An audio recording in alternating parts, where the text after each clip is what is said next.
I'm Joan Lunden. Welcome to DirecTV Hometown Heroes, a show about our subscribers from all over the country who perform extraordinary acts of kindness and courage every day. Tonight, you'll meet a California woman bringing the comforts of home to American troops overseas. I had to show all service members that people cared about them. See a remarkable school in Los Angeles turning out tomorrow's leaders. If we don't afford these young people an opportunity, where else do they go? And visit upstate New York to see the powerful legacy of comedian Gilda Radner at work. This caring that was in her is now being exchanged by members of Gildas Club. This is DirecTV Hometown Heroes.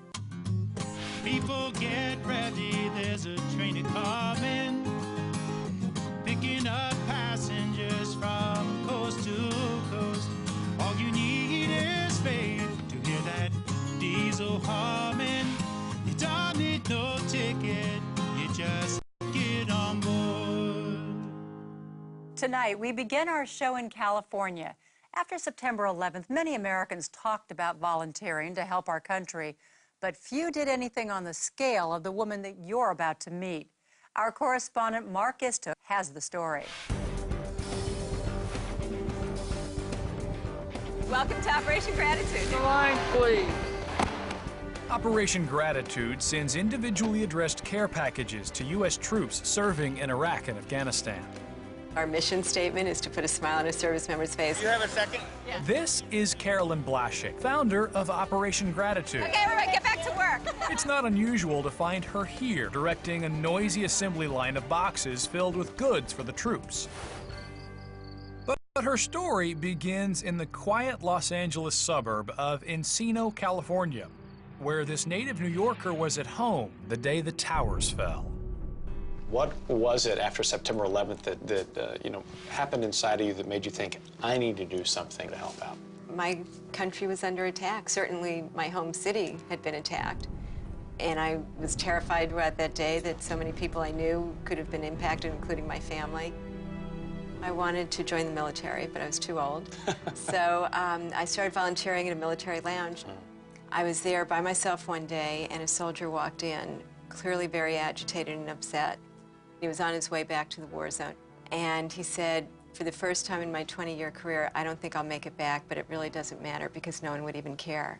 That's when I decided I had to show all service members that people cared about them. Carolyn decided she would send care packages to the troops, so she started doing just that out of her suburban living room. I included letters that if they knew anybody else who would like packages to get in touch with me, either by mail or email. They wrote back to me and they sent me names of other soldiers, and then it just snowballed from there. A few months later, Carolyn moved her efforts into an armory in Van Nuys, California, and from there, Operation Gratitude just kept growing. All that stuff back here has been donated by different organizations, different corporations from all over the United States. It's like a Walmart. We got more stuff than a Walmart. Bert, you got enough people to start? As the size of the donations grew, Carolyn needed more people to help her box them up. Okay, let's go. Twice a year, hundreds of volunteers descend on the armory for 8 days of controlled chaos.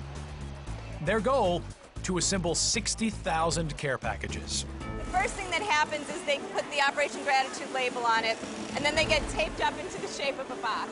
This is my job, 60,000 boxes, to see that they're taped properly and get to that point. Then the line starts here with Georgie Baby puts the box up on the table. We laugh, we have fun, we enjoy everything we do. Next, one set of volunteers moves the boxes down the line, while another set of volunteers works feverishly to fill them. Down here we're getting Girl Scout cookies, CDs, DVDs, shaving gel, pens and pencils, Cajun snack, trail mix, gum, more gum. A lot of coffee, they need that. The boxes get addressed and triple sealed, then they're ready for the post office. This is now a totally completed Operation Gratitude box. There. Carolyn says she couldn't do this without the volunteers who range from World War II vets to teenagers who've just enlisted for duty. Where are you going to boot camp? I'm starting Camp Elton. But the ones who touch Carolyn the most are the Gold Star mothers like Sue Pollard, whose son Justin died in action 4 years ago. How did that affect you and get you to want to become active? One day I said, you know, I can't feel sorry for myself. There's other people that need people to support them in what they do. And so I hope that my positive attitude can help other people. So good that you're here. You know, I love seeing you. I love it to be here. Whenever her own commitment wavers, Carolyn thinks of volunteers like Sylvia Salanjara, whose son Dennis was killed in Iraq in 2007. She said to me, you know, I love being here because I know my son would be so proud of me.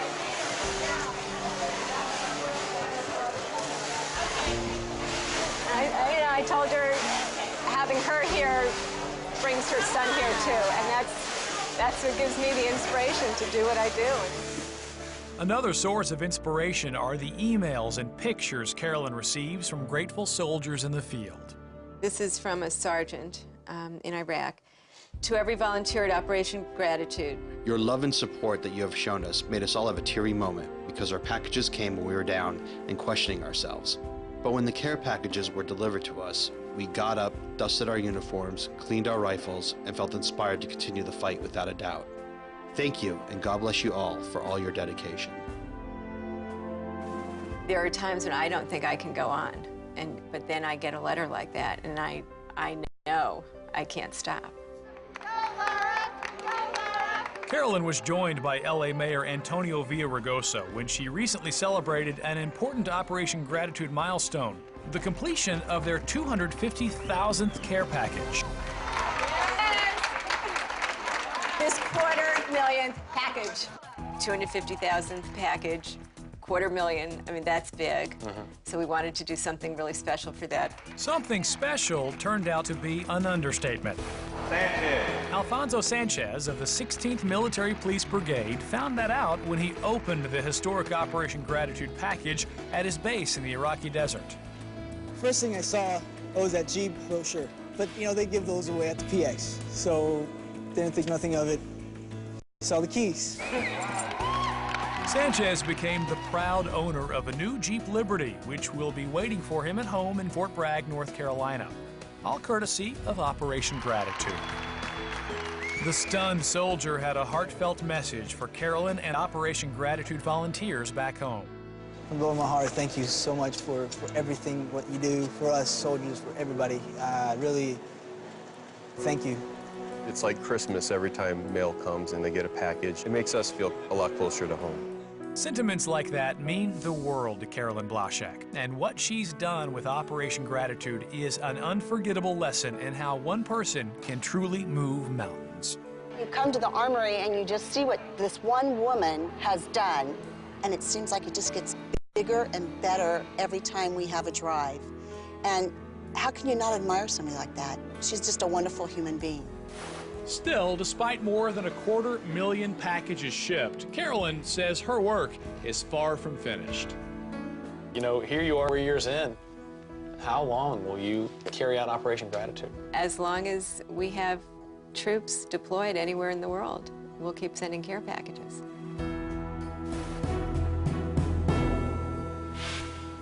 You'll be happy to hear that Carolyn finally got her wish to join the military. She was named an honorary lieutenant colonel in the California State Militia. We're proud to call Carolyn Block of Los Angeles a DirecTV hometown hero. Coming up next, a school that gives at-risk teens real hope for the future.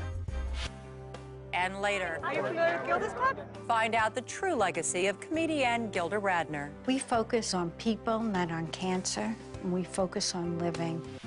DirecTV Hometown Heroes will be right back.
Welcome back.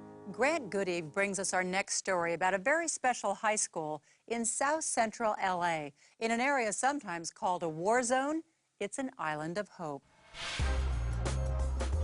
Watts, California, infamous for the 1965 riots, notorious for its high crime and dropout rate. Countless programs designed to change the lives of young kids have failed here. These are our young people. And if we don't afford these young people an opportunity, where else do they go? A few years ago, Larry Scott retired from a corporate real estate career and went looking for a way to give something back to his community. I wanted to do something that mattered to me. And my whole life, I have often wondered what kids in the inner city could do. If they were given the same opportunities I was given for education, would they make it?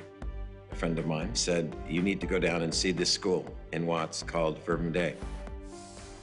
In 2000, Jesuit priests took over Verbum Dei High from the city, with the hope turning around its alarming dropout rate. Verbum Dei gentlemen, good morning.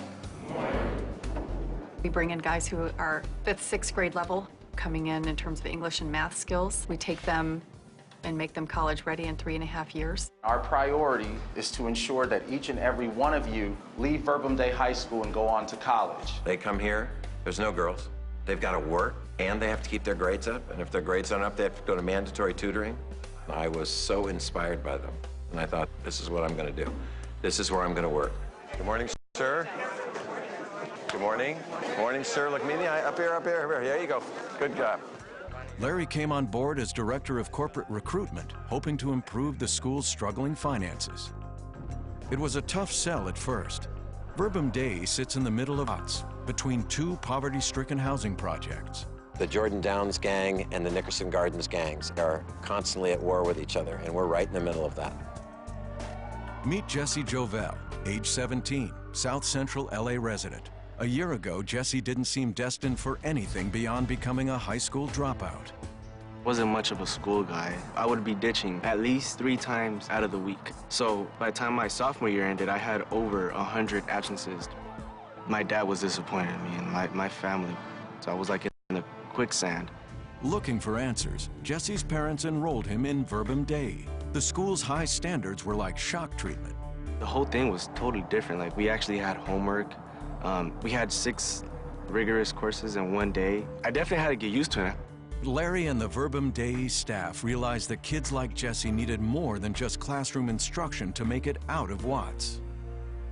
The school also had another major problem. Does anyone have any idea what it costs to go to school here? What a college prep education costs per student per year? Student tuition at Verbum Dei is more than $12,000 a year. Our families that we target are economically challenged, and there is no way they can afford that kind of education. Larry adopted an innovative program that solved both problems. Verbum Dei puts its students to work. Thank you, Mom. Okay. All right. Larry convinced corporations to create work-study jobs for his students that paid the school $25,000 a year. These are all the kids up here. But each job would be shared by 4 kids, so they could continue their studies. These students work 1 day a week, 5 days a month, and each student earns $6,250 towards the cost of the $12,000 yearly education. But the work-study program does more than just pay the bills.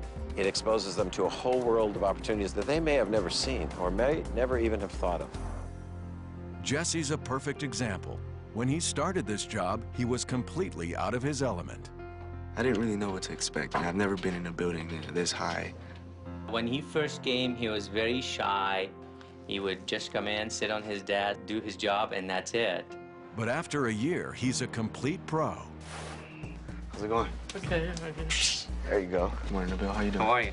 Now he's more interactive with people, learning more, asking questions, and that's been a great asset. Sounds great, Bill. See you. Thanks a lot, man. When they go off to work, there's a sense of pride and maturity. They're, rubbing elbows with some pretty powerful people. Now that I've known what it is to be in a professional environment, it just gives you that, extra step. Jesse's not the only one. Every single kid who passes through Verbum Dei's front door gets this same opportunity. So we're going to show them how to dress, how to shake someone's hand, how to look them in the eye, and how to function in a corporate world. Welcome to NFL 101 Starter Clinic. This year, Jesse joined the Verbum Dei football team. When they were invited to the LA Sports and Entertainment Commission fundraiser, it doubled as an opportunity for Larry Scott to drum up more corporate support for the school. Every student at our school must work, so my job is to go out and find more jobs. Maturity that comes with that and the role modeling they get at work, it's an extended family. I'm Larry Scott. Larry. All Larry needs is an introduction, and we'll do the rest.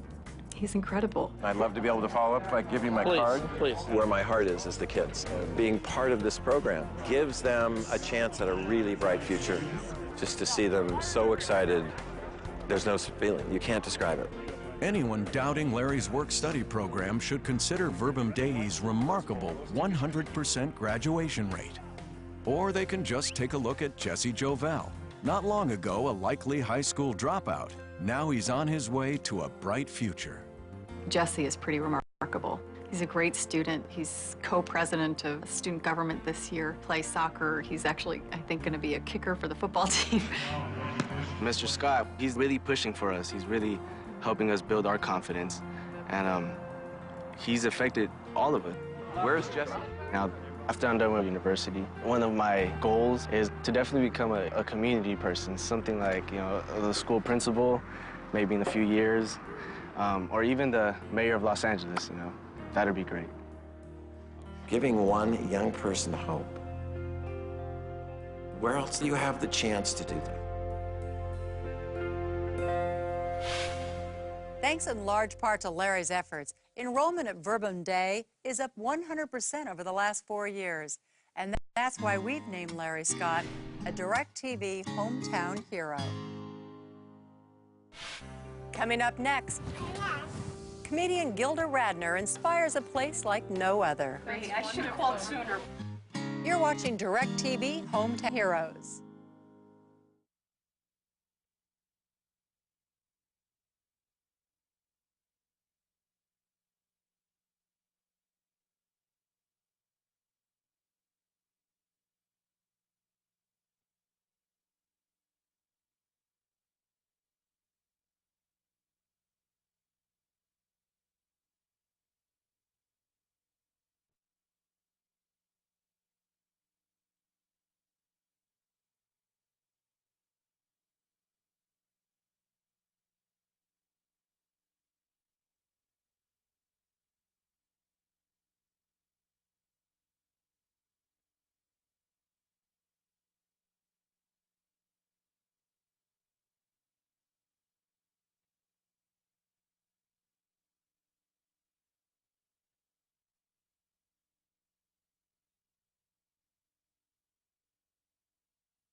Our final story tonight is about a disease that has impacted countless lives, cancer.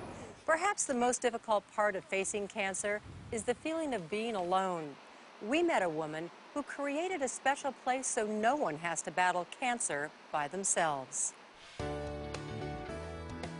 Albany, New York, Labor Day weekend. Runners gathered for a 5K race to raise money for a unique cancer community center called Gildas Club. Hi, are you familiar with Gildas Club?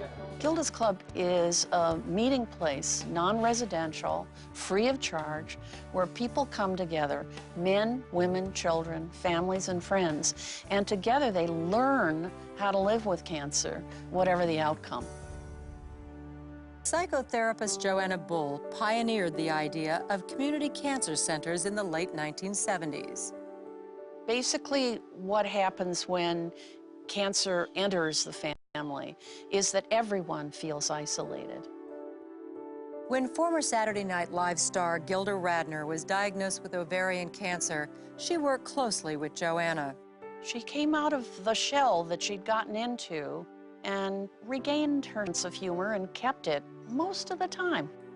Joanna's treatment helped Gilda so much, it was her dying wish to see a cancer community center opened on the East Coast. Gilda's husband, actor Gene Wilder, and close family friend, the late Joel Siegel, and others, teamed up with Joanna to do just that. Gilda once said that having cancer gave her membership in an elite club she'd rather not belong to. How could we not name it Gildas Club? Their goal was really just to open the New York City clubhouse. And then I think when they saw how it resonated with people, it just took on a life of its own. Thanks to Joanna's efforts, 30 Gildas Clubs have opened their doors in the U.S. and Canada, helping thousands of people. Gildas Club Capital Region is the newest. It is a large home-like facility located in a suburb of Albany, New York. Its doors are open free of charge day or night to anybody touched by cancer. Where's your wife getting her treatment? Well, we were down Memorial Swamp. Weekly luncheons give members a chance to share their experiences. I had a mastectomy in February. I found the lump just before Christmas. It's a great way to bring our members in, particularly new people who have some fears about what to expect when they come through the doors. And we say just come as you are. That's great. I should have called sooner, but... You know what? You're ready now, and that's all that counts. Yeah. We focus on people, not on cancer. And we focus on living. Oh, let it all out. Group yoga classes help center body and mind. But that's only one of many activities that keep community members connected in Gildas Club. They all are welcome to go to networking groups, lectures, workshops. I was diagnosed in December of '05 with chronic lymphocytic leukemia. Sometimes all a member needs is a chance to talk and someone to listen. I don't know what it's like to sit through chemo and to go through the agonies of it. I do know what it's like to sit on this side and watch my friend and my family go through it. Individuals who are going through that common bond of the cancer journey can gain knowledge from each other, can gain support from each other. It's basically a community that emerges from the sharing that people do together. Lisa McMurdo is a nurse who was a driving force behind getting this club built. She never dreamed she would be needing its services. Then in 2006, she was diagnosed with breast cancer. The irony of that did certainly hit me. I said, well, I've joined the club. I didn't want to join the club, but I've joined the club. Lisa knew she couldn't go through treatment without Gildas Club. I'm single, live alone. I have the cat, but the cat, you know, can't drive you to the doctor. Gildas Club helped Lisa organize her friends to provide round-the-clock care. What we did was each person got a week where they basically were in charge of me. They called a couple times a week at least, would take me to appointments, and it was wonderful, and Gildas has been here for me, really has been. Gildas Club is not just there for patients, it's also there for friends and family. When cancer happens, it happens to the whole family. It happens to everybody. It happens to everybody who cares about you. Kaylee and Justin Canfield lost their father, John, to leukemia this past June. Gildas Club was there for them. It makes me feel better because I thought like we're the only people that had cancer. The club provides group activities designed to help children cope. It helped give me like the strength to keep moving on. Giving people the strength, love, and support of a community while they battle cancer. That's what Joanna Bull had in mind when she helped found Gildas Club 16 years ago. Joanna Bull is one of my heroes because she really dedicated her life to fulfilling Gilda's wish.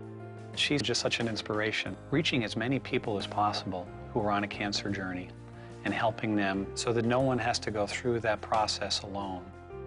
But Joanna says it's the woman who was the inspiration behind Gildas Club who deserves all the credit. She was so behind this. She so wanted to see it happen.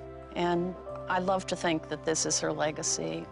This kindness and this caring that was in her being is now being exchanged, given person to person, heart to heart, by members of Gildas Club.